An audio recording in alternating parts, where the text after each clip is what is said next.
This brief tutorial is going to show you how to do for loops in Java.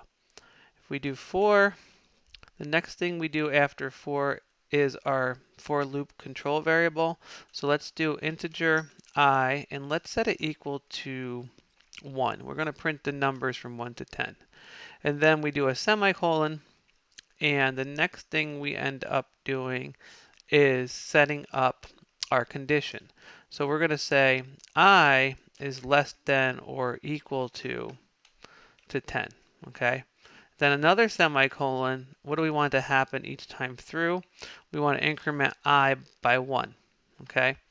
So what we want to do is set opening and closing curly braces, and then we want to use our friend system dot out dot println. And what we're going to do here is we're just going to say your number is, and we're going to watch this number go through the loop. So we're just going to concatenate it on and print the I out.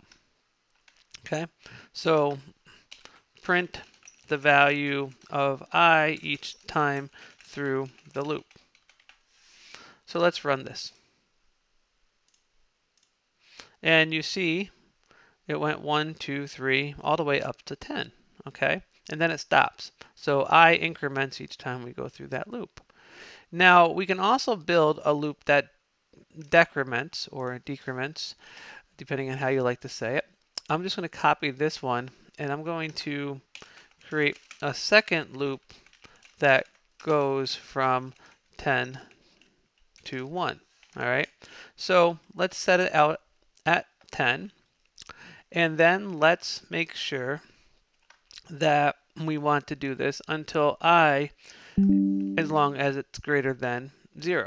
Okay, so I greater than 0, and let's do this as minus minus.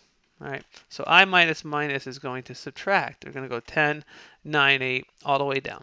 Okay, and let's not use the same variable I here, just to avoid confusion. Let's use Z. All right, so we're going to use Z, and we're going to change Z to there as well. So let's watch our two loops while they work. And we run.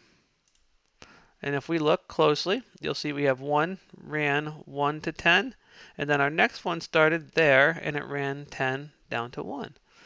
Now we can also nest loops inside of one another. So let's nest a loop inside of the main loop. All right.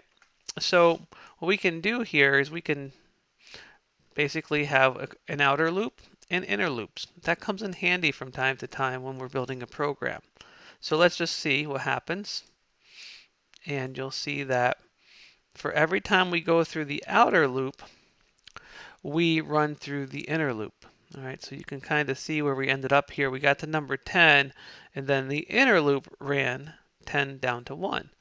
Then we're here at the number 9, right? And that inner loop ran down to 1.